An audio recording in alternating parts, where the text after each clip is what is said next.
acquisition from them of sciences and techniques, in brief, of whatsoever will contribute to the general good is entirely permissible. This has been done to focus public attention on a matter of such universal advantage so that the people may arise with all their energies to further it, until God helping them, this sacred land may within a brief period become the first of nations. O you who are wise, consider this carefully. Can an ordinary gun compare with a Martini Henry rifle or a Krupp gun? If anyone should maintain that our old-time firearms are good enough for us, and that it is useless to import weapons which have been invented abroad, would even a child listen to them? Or should anyone say, we have always transported merchandise from one country to another on the backs of animals. Why do we need steam engines? Why should we try to ape our other peoples? Could any intelligent person tolerate such a statement? No, by the one God, unless he should, because of some hidden design or animosity, refuse to accept the obvious. Foreign nations, in spite of their having achieved the greatest expertness in science, industry, and the arts, do not hesitate to borrow ideas from one another. How can Persia, a country in the direst need, be allowed to lag behind, neglected, and abandoned?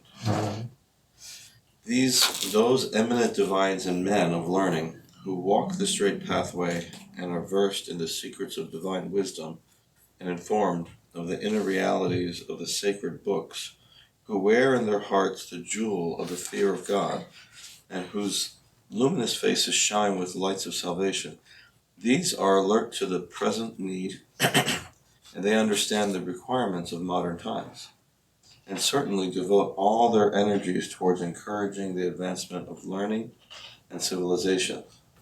They are equal, are they equal, those who know and those who do not know? Or is the darkness equal with the light? Yeah, clearly, Abdul Baha is referencing advancement in the Western countries that caused their progress, especially industrialization in the mid-1800s, that helped generate wealth generally in Europe and alleviate many of the hard labor intensive processes that existed at the time through automation. So it clearly, his argument here is that because we did something before, it doesn't mean we shouldn't improve it or adopt inventions of foreign countries in general. And this is basically refuting the stress of the clergy and ecclesiastical structure at the time that control everything in the society, and they would benefit from control of those processes, whether it was the mosques and or legal system or taxation that they would, religious taxation that they would receive. So anything that would disrupt their control, especially foreign ideas regarding democracies or constitutional monarchy, that eventually this initiative of Abdul Baha caused appearance of the constitutional monarchy in Iran in terms of limiting the scope of the reach of the king, and of course clergy that were driving the whole system. So these are really clearly, he's going against the common control of clergy to the whole society. And it's really referring to that over and over again. It was interesting, in I think late 1800s, when the first Congress of the Constitutional Monarchy was formed, their first meeting, the delegates had to sit on the floor because chairs were invention of the foreigners. So to that degree, the clergy had controls. And eventually in the Constitution, they inserted element after they gave up the fight of killing the constitutional monarchy. They put basically laws in the Constitution to allow them to intervene in any subject if they saw it would be against their benefits. They just put one sentence in there that any law that is passed by the Congress that doesn't align itself with the Islamic law, they can abrogate it. They can cancel it. That means that they have the final say. Although it was a very benign sentence in the Constitution when they wrote it, but their influence was in such a way that they inserted that, which basically now they're seeing the fruits of that damage that they caused in late 1800s. So it's really clearly another thing that they did. They said the Shia Islam is the official religion of the Iranian people. That means everybody else is a second-class citizen.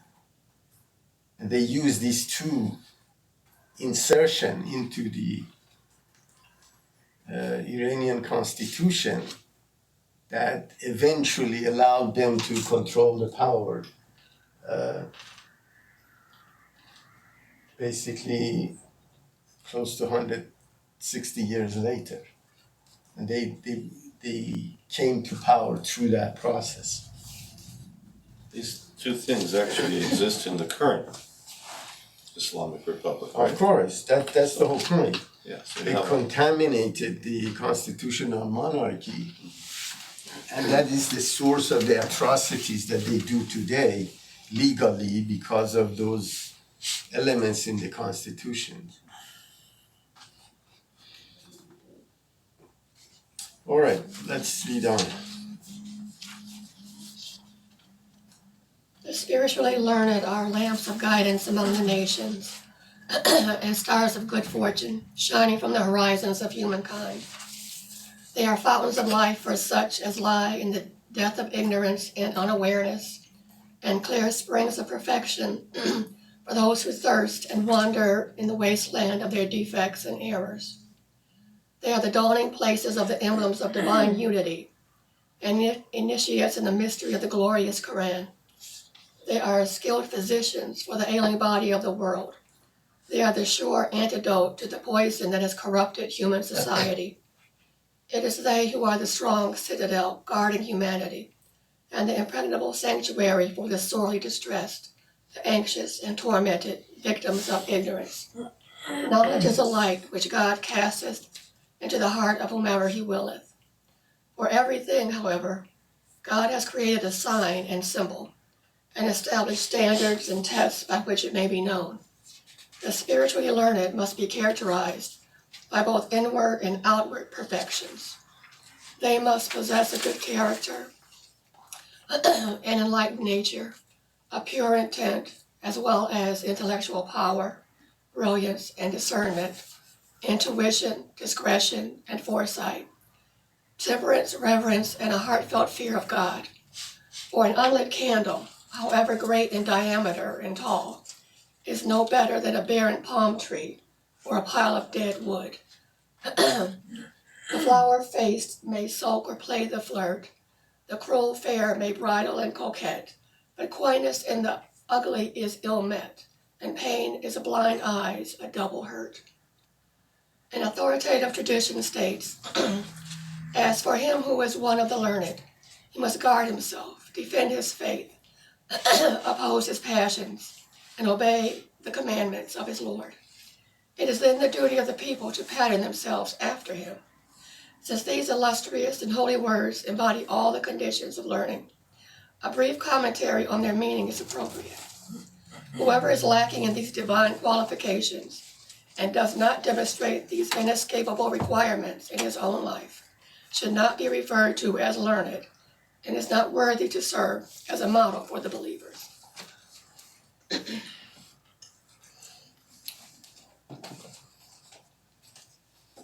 Yeah, the whole key, remember that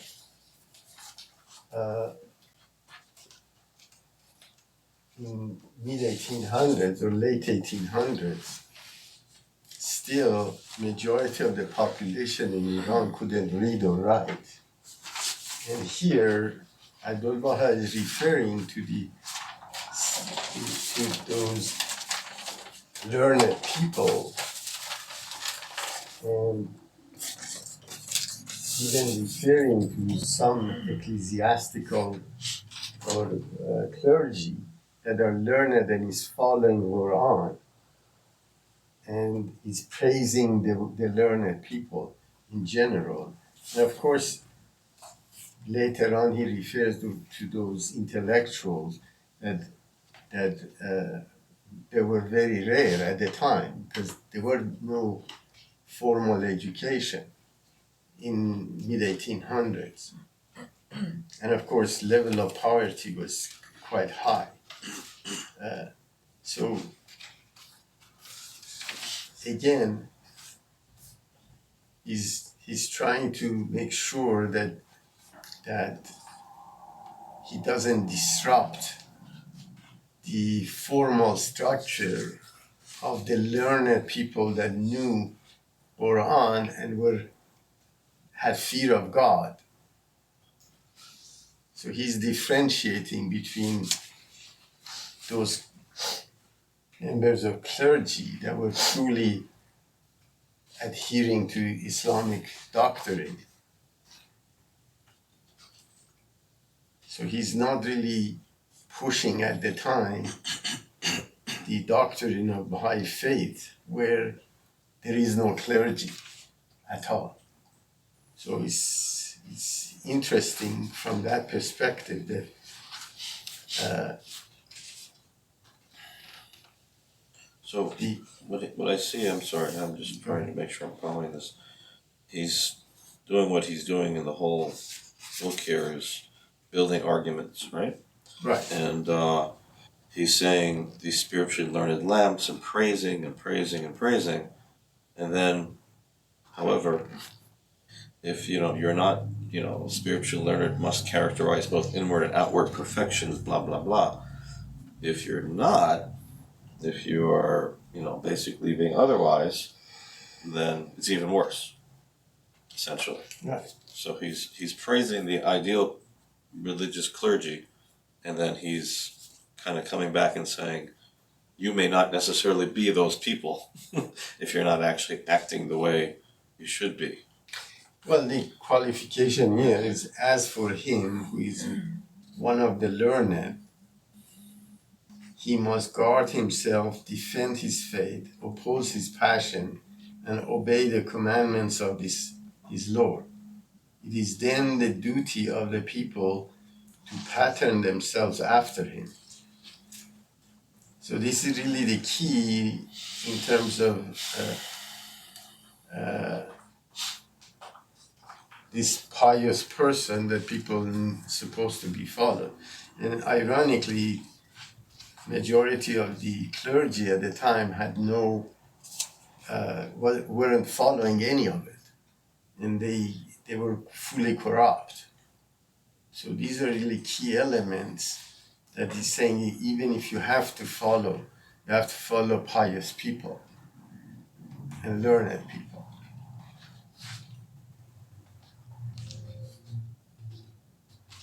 Okay, so let's read on the first of these. I guess. The first of these requirements is to guard one's own self. It is obvious that this does not refer to protecting oneself from calamities and material tests.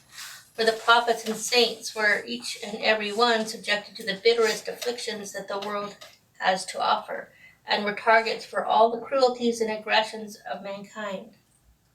They sacrificed their lives for the welfare of the people, and with all their hearts they hastened to the place of their martyrdom.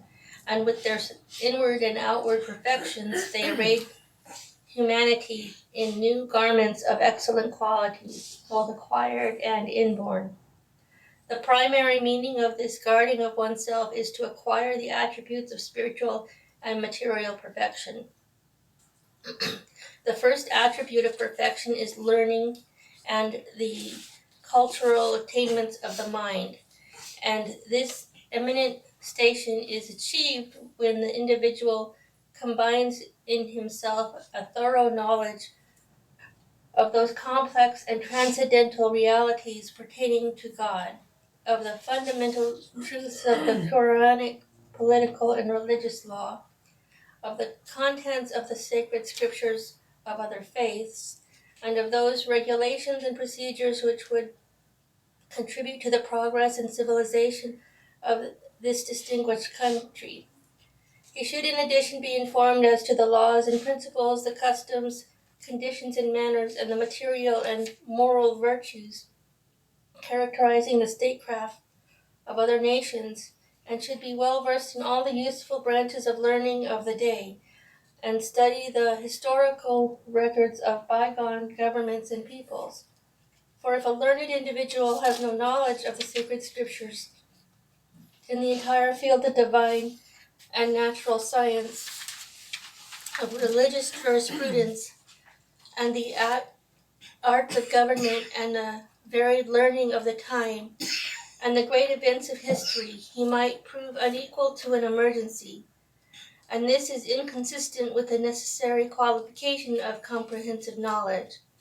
If, for example, a spiritually learned Muslim is conducting a debate with a Christian and he knows nothing of the glorious melodies of the gospel, he will, no matter how much he imparts of the Quran and its truths, be unable to convince the Christian, and his words will fall on deaf ears.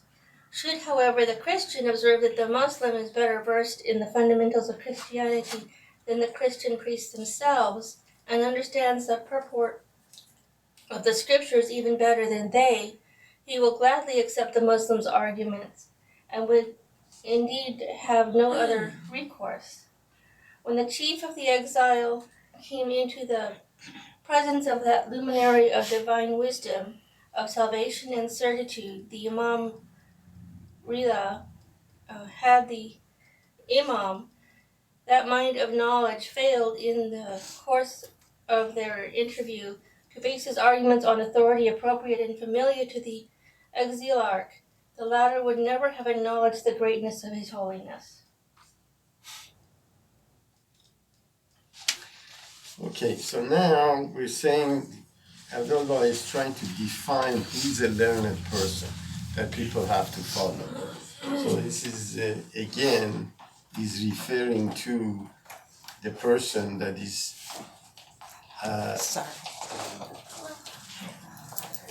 guard one's own self against. This obvious does not refer to protecting oneself from calamities and material, for the prophets and saints were each and every one subjected to the bitterness, afflictions that the world has to offer. So this is generally as manifestations of God accept the calamities that came to them to propagate the truth of the religion.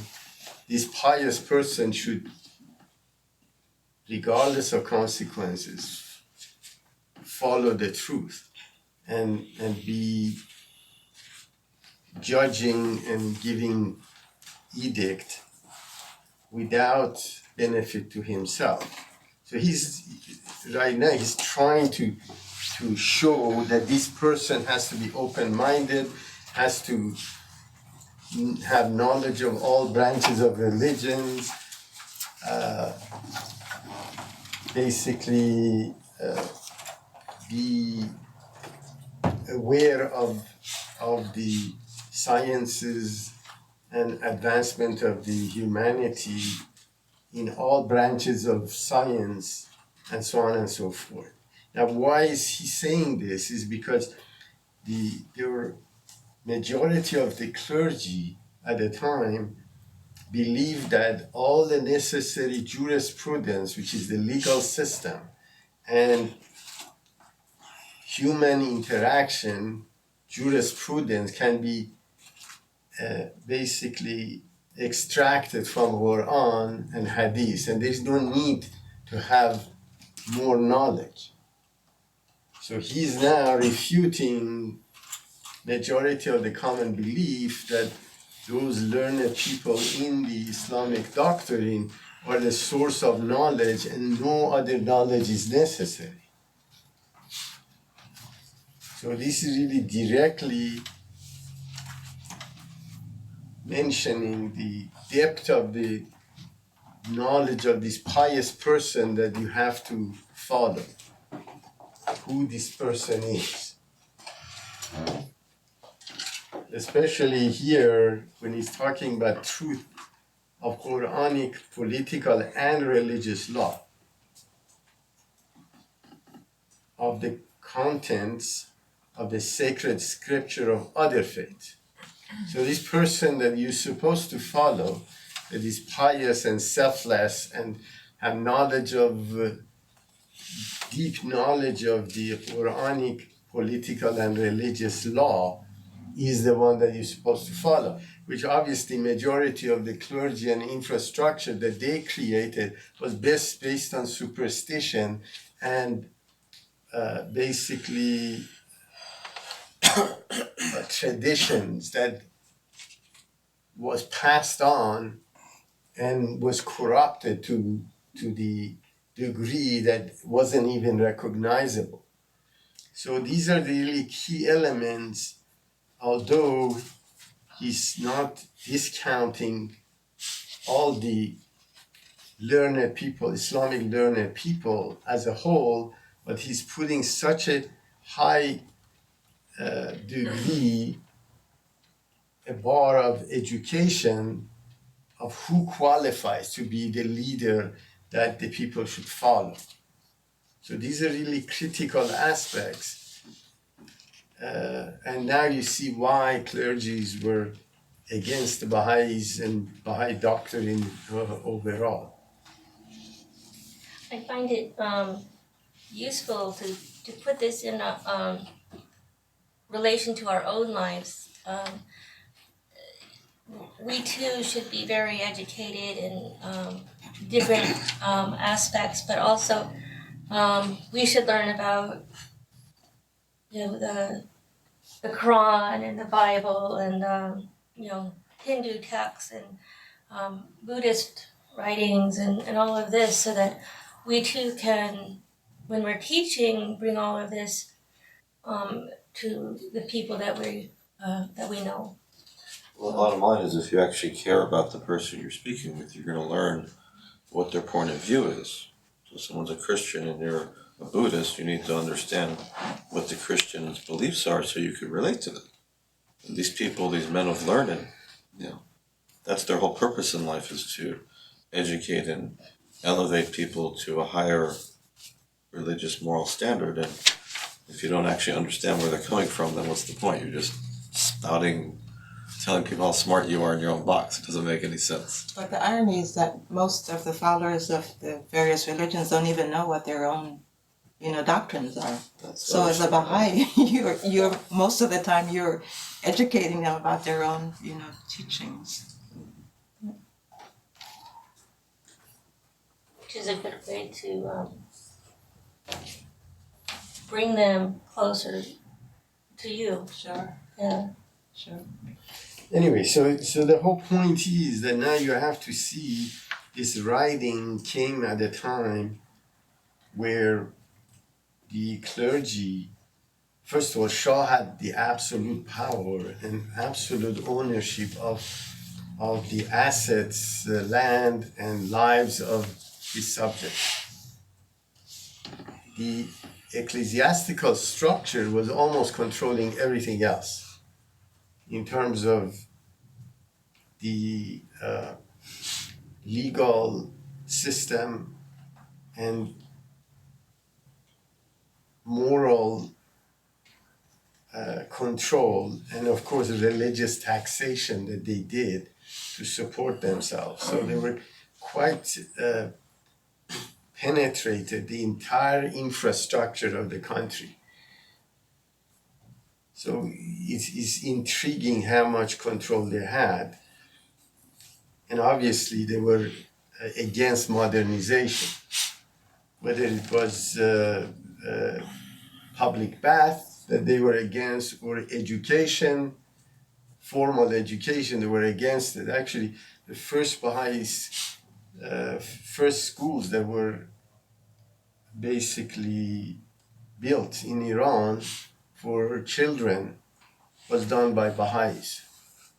And of course, they were against it. And several of them, they put fire to it just to make sure that they destroy any initiative of basically common sciences and branches of sciences to be taught. And they taught that if people would learn those and not learn Quran, because they were paradoxes, they were basically conflicts, scientific conflicts of the new sciences with what they were teaching, which had nothing to do with Quran either. And they saw that, and they were against education of people. And they were saying, if people get educated, they wouldn't listen to us anyways.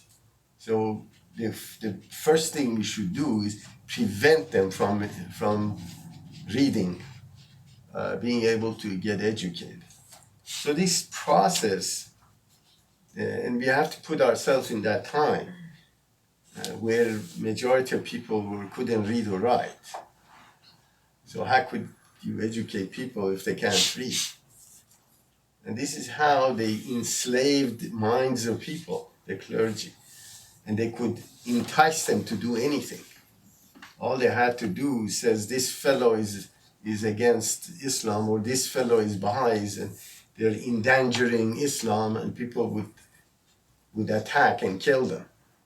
So it's amazing. Even after constitutional monarchy was passed, they still had the power until the next dynasty came in, which was Pahlavis, and the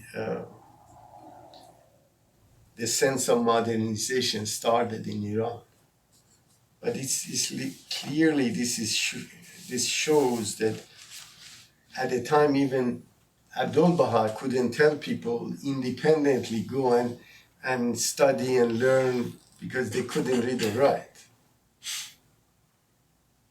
So it's really slowly he's trying to modernize. Then probably 40 years later, the whole movement of constitutional monarchy, which was based on this book, started in Iran and became successful, limiting the reach of the king.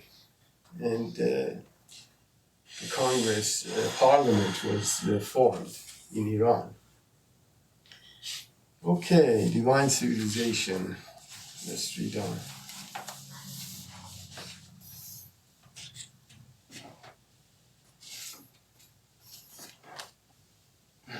Where does it go? Where does it The go? state, page 37. Page 37. 37. I need your glasses. No. The state is, moreover, based upon two potent forces, the legislative and the executive.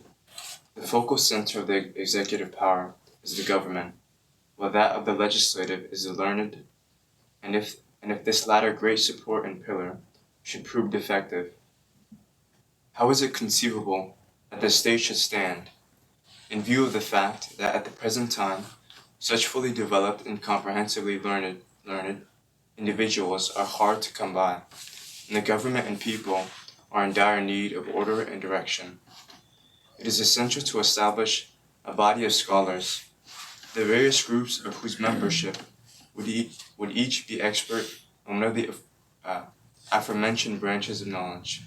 This body should with the greatest energy and vigor deliberate as to all present and future requirements and bring about equilibrium and order. Right, so here again, he's trying to now define the blueprint of how this parliament should work.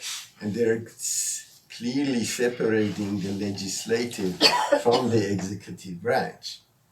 That really didn't exist at the time, because whatever king said, whichever side of the bed he woke up that day would issue an edict. And whatever misinformation is basically advisors would give him or ministers would give him, he would lean one way or another without truly knowing what the outcome of his edict was. So here now, basically Abdul Baha is introducing a parliamentarian system where on the legislative side, you gather all the learned people in different branches of sciences as part of this legislative process. And of course, separation of legislative and executive. But remember, the legislative and executive was all under control of the Shah, and there was no separation. So everything was controlled by one person and one political system, generally. And interestingly, he said that we need to develop these people that can be part of this learned group that can help the country in terms of laws. And majority of the decisions that were made, even when they had good intention, never got executed because of corruption that existed in the process. Not only majority of them would yield harm anyways, because they didn't have scientific knowledge of the impact of the legislative laws that they were passing. So it's quite here, he's providing a solution how to transform the Persian society to a modern process of separation of legislative and executive, and who should be driving these institutions. Let's read on. Up to now, the religious law has not been given a decisive role in our courts because each of the ulama has been handing down decrees as he saw fit, based on his arbitrary interpretation and personal opinion. For example, two men will go to law, and one of the ulama will find for the plaintiff and another for the defendant. It may even happen that in one and in the same case, two conflicting decisions will be handed down by the same mujtahid, on the grounds that he was inspired first in one direction and then in the other. There can be no doubt that this state of affairs has confused every important issue and must jeopardize the very foundations of society. For neither the plaintiff nor the defendant ever loses hope of eventual success, and each in turn will waste his life in the attempt to secure a later verdict which would reverse the previous one. Their entire time is thus given over to litigation, with the result that their life, instead of being devoted to beneficial undertakings and necessary personal affairs, is completely involved with the dispute. Indeed, these two litigants might just as well be dead, for they can serve their government and community not a particle. If, however, a definite and final verdict were forthcoming, the duly convicted party will perforce give up all the hope of reopening the case, and would then be relieved on that score, and would go back to looking after his own concerns and those of others. So here, clearly now, this next area of address of Abdul Baha is the legal system. So there was no legal system because every clergy had its own controlling his own court, and whoever paid them more would basically vote for them. And there was no basically common law that was practiced. Every court system, jurisdiction of area had its own clergy that was running the show, and no one could even know whether this verdict that they would issue was final, because they would change their mind if somebody paid them more later on. And sometimes they, even when a plaintiff would fail to get their verdict to their advantage, and they had means, they would go to a higher clergy and try to reverse the lower clergy's edict. So the whole process was so disorganized and was personal that no one would be assured that the outcome would be final. And a lot of people's time would get wasted just in litigation. And this really clearly shows how level of corruption and level of disparity that existed in the legal system, which was controlled 100% by clergy. It's actually now too, Yeah. right? Essentially, it's exactly the same. It's not to that degree, although the laws are uniform, but it's uniform still because of corruption. They would reverse the Just go to the next level and pay right, enough but money. at least now it's uniform. I see. Before, everybody had their Totally own arbitrary. right, their own method of basically making decisions or issuing verdict versus, but the level of corruption is the same. Actually, there are cases where a couple of years ago, one of the associates of the government of clergy literally in the daylight killed somebody else, and they couldn't put him in jail. It was obvious. Another one is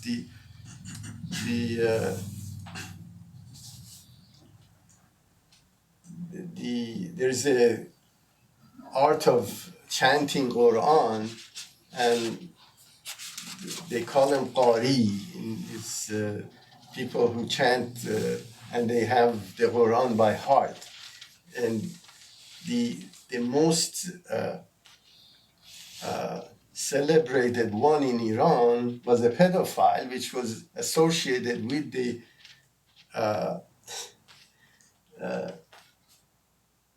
the supreme leader, and they couldn't put the guy in jail. And he kept on doing the same thing. And ironically, all the newspapers were basically following the case. You see the power of the clergy. Even they had internal conflict. The minute you're part of the system, nobody can touch you. So it's just amazing how corrupt the system even is today. So how would you fit today's legal system in this country into what we read? Well, here you see that lady justice that has Blind. is blinder on. It means that you're judged based on the law, not who you are, how much money you have. Ironically, the system only functions if you have resources to defend yourself. If you don't have resources to defend yourself, the justice goes to the person that lasts longer. So justice is for basically people with the means. That's the problem. 30% in lawyers. And this is why the system here doesn't work very well. It's better than anywhere else, but there is no, and ironically, this has seeped into the local governments, basically attorney general, for example. Their goal is not to prove a person is guilty or not. Their measurement is how many people they can show that they prosecuted to get elected again. See how tough I am. Whether the guy is guilty or not is not relevant to them anymore. So that Judeo-Christian ethics has disappeared even in the legal system here. It's a game. You know, the ethics has gone completely. If I can put, and this has seeped into politics also. If they can make someone or set some person up without them knowing about it, they do that. And they think, and the process may be unfair to begin with, because they're saying is that the state and the attorney, they can present their case even if it's a lie. I'm not a lawyer, but I've seen how the process operates, that a police can go and, of course, with legal documents, search your house and lie about event that has occurred in front of a jury. And that's acceptable, which is very strange. Well, even before it gets to the jury, the police is given deference by, the Attorney General. So they even, the poor person who is, the victim, their case is basically, they don't have a chance of even winning. They may plant something that wasn't even there. So it's very difficult. But the whole point of it is not that they're want to cause harm. Their mentality is the score that they have to keep. Same way when you see the police at the end of the month, they try to issue a lot of tickets because they have quotas. Right. So it's very peculiar. The system is really not based on ethics. And that's really the problem. When you have the Attorney General being corrupt himself, then you're going to cause problems with the legal system. And if you don't have a good lawyer, God help you. And there are many, many cases that people go to jail unnecessarily because whoever lies better wins, or whoever has better resources. And of course, the legal system has a method of correcting itself. So if the Attorney General or the state fabricates something or causes harm with falsifying information, which they do most of the time, or they create, this is another thing, unfortunately I've been involved in watching a lot of these legal systems, not on TV, on real happening, is that they actually create people to testify for them, and those people have no idea what they're talking about. So it's amazing that how the system corrupt is. For example, if someone did something, they're allowed to put in ad in the paper and ask public, whoever has anything against this person should call the police. This is amazing. I never thought that the Attorney General would solicit from general public, pointing at a person, that this person is very bad, he's done a lot of bad stuff. Whoever has anything against them, call us. They do it everywhere. No, this is not supposed to be legal in this country. But they do it anyways.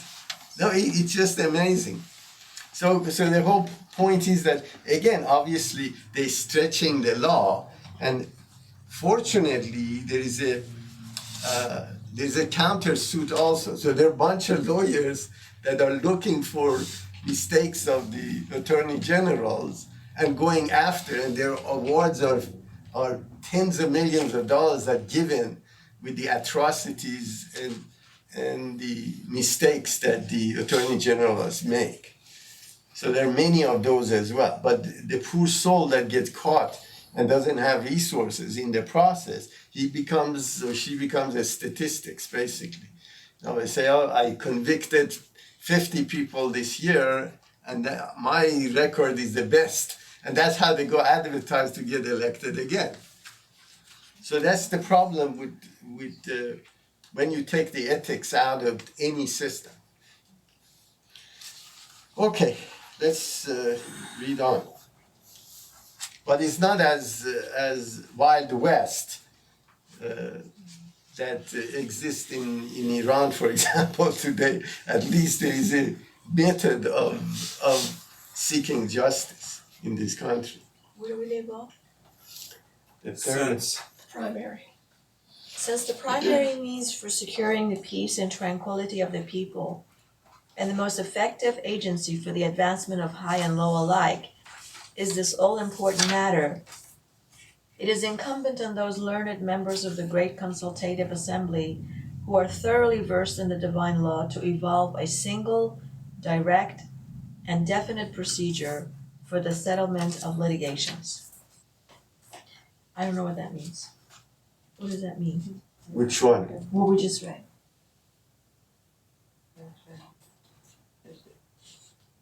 Should be one process of litigating or Right. prosecuting. There shouldn't be 15 different opinions as to what the law and the interpretation of the law is. There should be a process like we have in this country where there's a case, you go to court, there's a decision, you can appeal it, but you can't just have another person randomly change their mind, saying, oh no, we're gonna make him guilty or innocent. It should be The uniform. biggest one is you can't prosecute the same person twice. This instrument should then be published throughout the country by the order of the king, and its provisions should be strictly adhered to. This all-important question requires the most urgent attention. The second attribute of perfection is justice and impartiality. This means to have no regard for one's own personal benefits and selfish advantages, and to carry out the laws of God without the slightest concern for anything else. It means to see oneself as only one of the servants of God, the all-possessing, and except for aspiring to spiritual distinction, never attempting to be singled out from the others. It means to consider the welfare of the community as one's own. It means, in brief, to regard humanity as a single individual, and one's own self as a member of that corporeal form, and to know of a certainty that if pain or injury afflicts any member of that body, it must inevitably result in suffering for all the rest. The third requirement of perfection is to arise with complete sincerity and purity of purpose to educate the masses, to exert the utmost effort to instruct them in the various branches of learning and useful sciences, to encourage the development of modern progress, to widen the scope of commerce, industry, and the arts, to further such measures as will increase the people's wealth. For the mass of the population is uninformed as to these vital agencies which would constitute the immediate remedy for society's chronic ills. It's clearly this is the process where a unified and consistent legal system would benefit the society.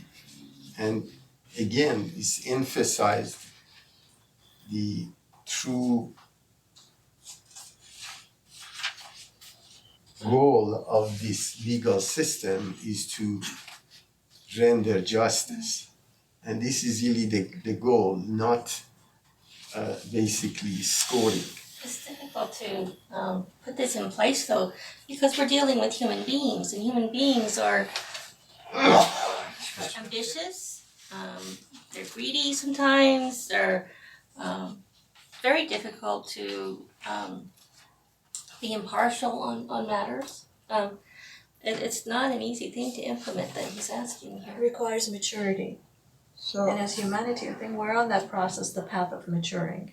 Oh, this is interesting. See, the third requirement of perfection is to arise with complete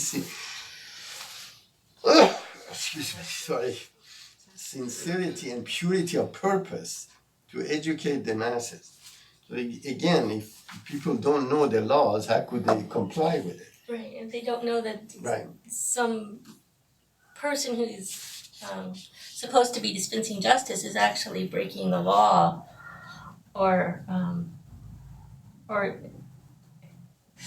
whatever it is.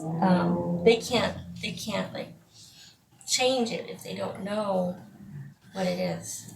So I guess here in the country we elect a lot of our judges, which is a good thing, because if it becomes known that these people are not being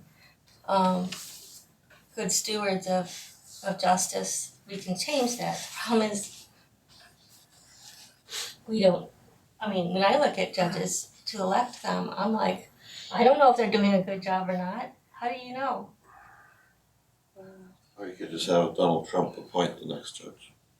Mm. well, But here, It's happening with our federal judges, right? well, But it's- it does require a great deal of responsibility on us as individuals to become informed. And I think we often shirk that responsibility.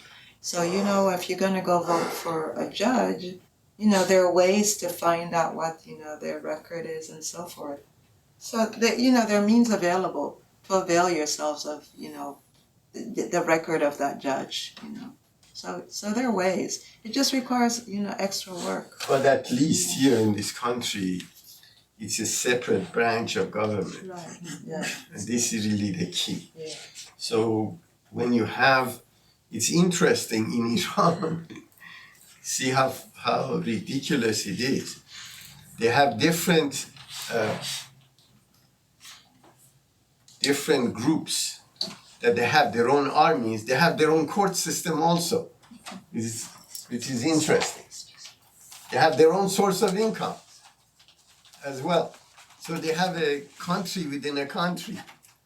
So they have this, they created a military branch which has its own hierarchy, and then they created another shadow military that supports the supreme leader, that has its own income, its own legal system, its own courts, and the banks are there to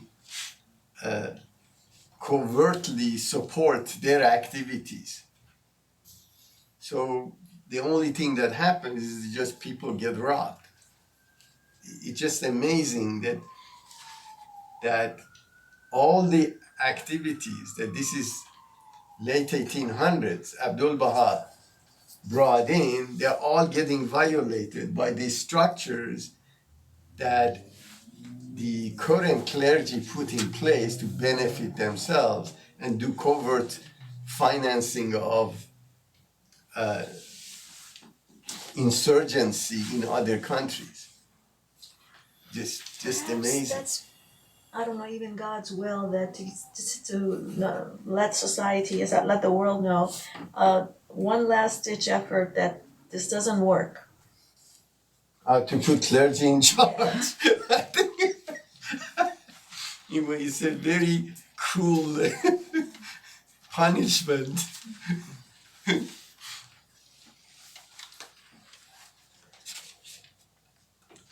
No, it's really, that's the whole point that we were discussing. And when the revelation comes in and the Holy Spirit, the blueprint of the new society is released,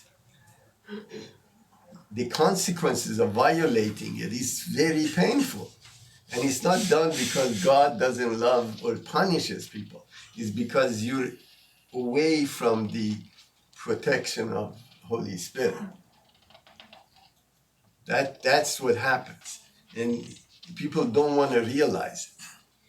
And for 40 years, government of Iran pursued this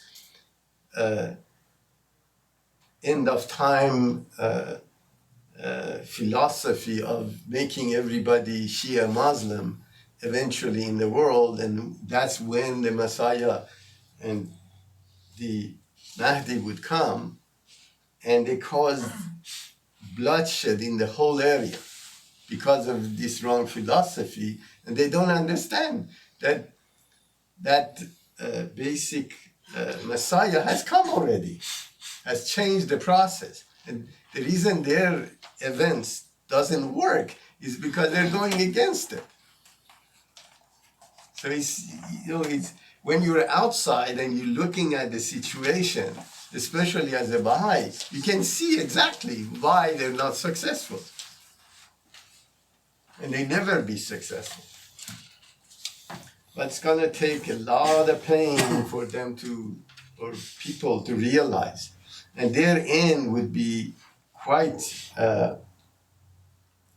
bloody, basically. Okay. It is. Sorry? Is that what we had? It is essential. It is essential that scholars and the spiritually learned should undertake in all sincerity and purity of intent, and for the sake of God alone, to counsel and exhort the masses and clarify their vision with that collyrium which is knowledge. For today the people, out of the depths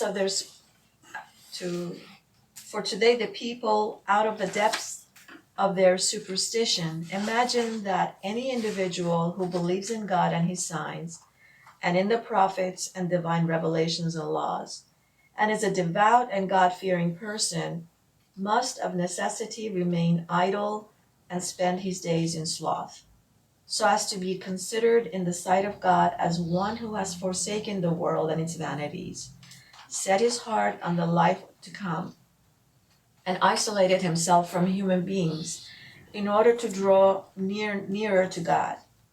Since this theme will be developed elsewhere in the present text, we shall leave it for the moment.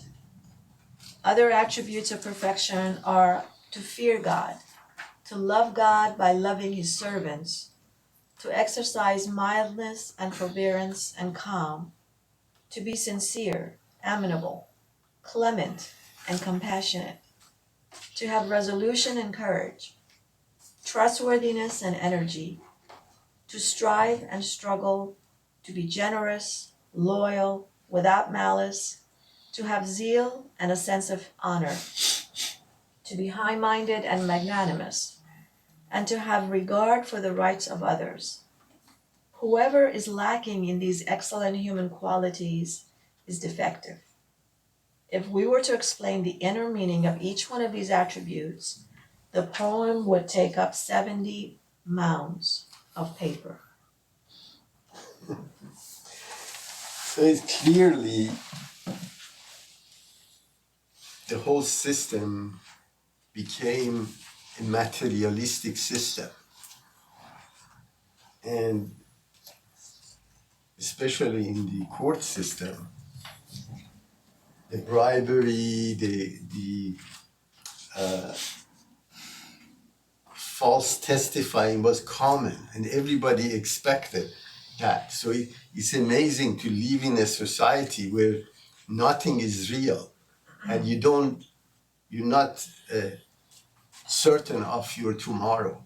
And ironically, this is unless you're connected to the current political system or connected to the clergy, you're not assured of whether you're going to be in jail or not. And it's interesting, for example, in Iran, they're planting actually evidence. All they have to do is go to somebody's house, plant a couple of bottles of alcohol, or basically nudie magazines, and then they arrest the guy, and they can put him in jail for years without even basically bringing charges. So it's just amazing. I don't know how really people live there. In Those who can, they just escape. this, It's not just Iran though, I mean, this happens in any dictatorship or oligarchy or anything like that. Look at not to Okay. that degree. You see, It's the same. Look at Russia. no, as long as you don't deal with politics in Russia, nobody bothers you. nobody bothers you. Here it's completely different. You have to be part of the system. If you're not part of the system, they come after you. They attack you. Right. No, it's if you're rich, for example, they cannot confiscate your assets. They can, Yeah, and they do. they do, right in Iran. So it's just amazing what. But again, remember the Jews. This is the proverb that say the Jews put Christ on the cross, and he had 3 years of ministry, and that's his suffering ended. The Shiites persecuted Baha'u'llah for 40 years, from jail to jail. Now imagine what's going to come of them, of what kind of penalty they have to pay. They are, of course. So violation of Holy Spirit and refutation of laws that were brought by God has consequences, and they're paying for it. And it has to get to a degree that people would get resurrected and basically cut off the clergy's access. And this is really what's predicted by Baha'i doctrine. If in your heart of hearts you believe that you're doing the right thing, that you're justified in doing what you're doing, will God take that into account?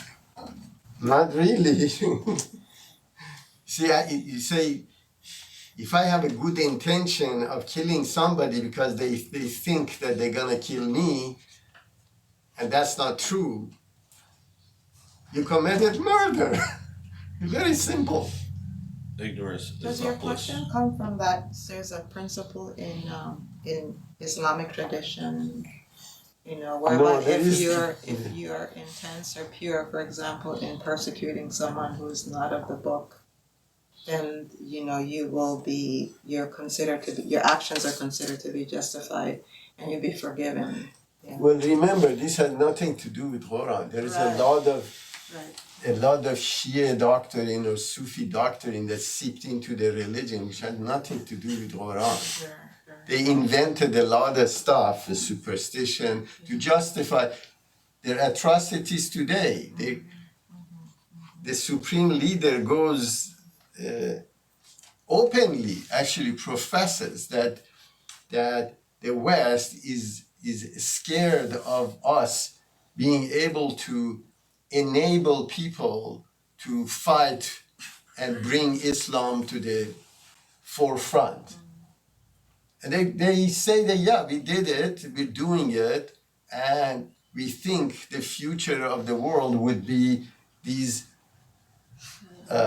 proxy, basically, agents that we have in the funding that we do in the whole Middle East area. And they claim from Arabic Sea to Mediterranean is under their control. They're proud of it too. Who cares about they killed about 1 million people in the process? So that's your answer. They're actually proud of what they've done in terms of enabling those oppressed Shiites in the region to take up arms and get what's due to them. They did the same thing in Iraq also. It's amazing. 500,000 Persians perished in a war that was caused by Khomeini.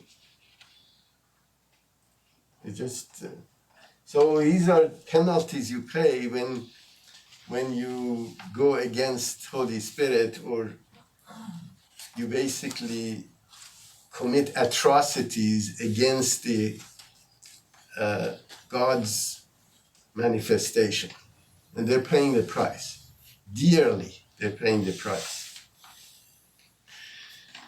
Very well.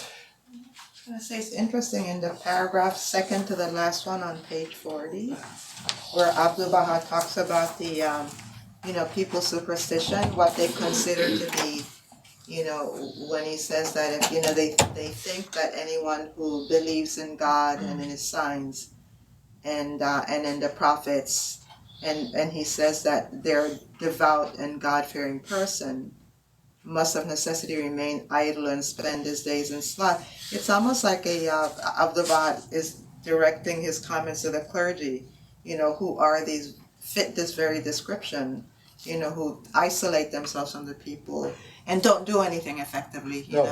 This is really referring to monks. It's not really monks who seclude themselves from the people. The clergy here at the time, even they were the most corrupt and they were most engaged for their financial gain in the society to suck the blood of people. So this is obviously this is relates to Sufis as well, which they become secluded and they basically go. It's their wanderers, and it was necessary at the time to propagate Islam throughout the Asia. The Islam was spread through Asia through Sufism that went from one city to the other without any means of travel, and through donation of people they made a living and propagating the religion. And interestingly, they presented a version of Islam that would coexist with the local culture. That's why you see in Indonesia, for example, they're majority Muslim there, but they still kept their old practices. So it's quite interesting how Islam propagated. It wasn't through sword at all. The gains that they had was for the first 30 years that they had these defensive wars that they created. Of course, a lot of people died in the middle as well. But the true propagation of Islam through northern and Eastern Asia was through Sufism. It wasn't through wars. And interesting, the first few hundred years, they didn't even force people to become Muslims. Where, of course, later on when they got complete control based on, again, philosophies and changes that occurred, and that created, breaking the caste system, caused the Islamic civilization to flourish, because they weren't discriminating against anybody, and they completely broke down the caste system and unified, especially in Iran, where the caste system, India, Iran, caste system was so prominent that people of certain castes couldn't even get educated because they weren't part of a certain caste.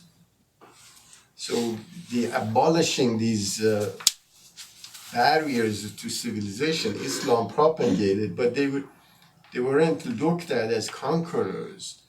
They were looked at as liberators when they were coming to these countries.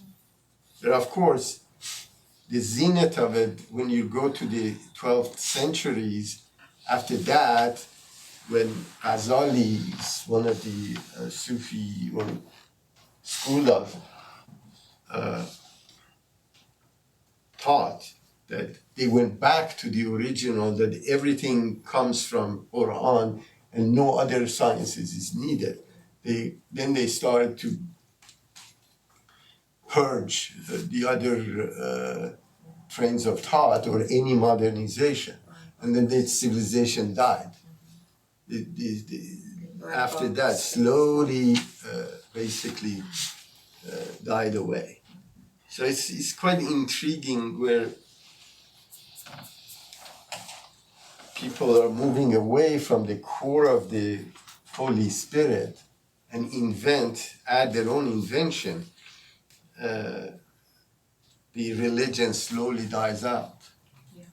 And that's where Baha'u'llah came and basically revolutionized. And we see majority of the advanced countries today are the ones that are closely following the Holy Spirit or edicts of Baha'u'llah.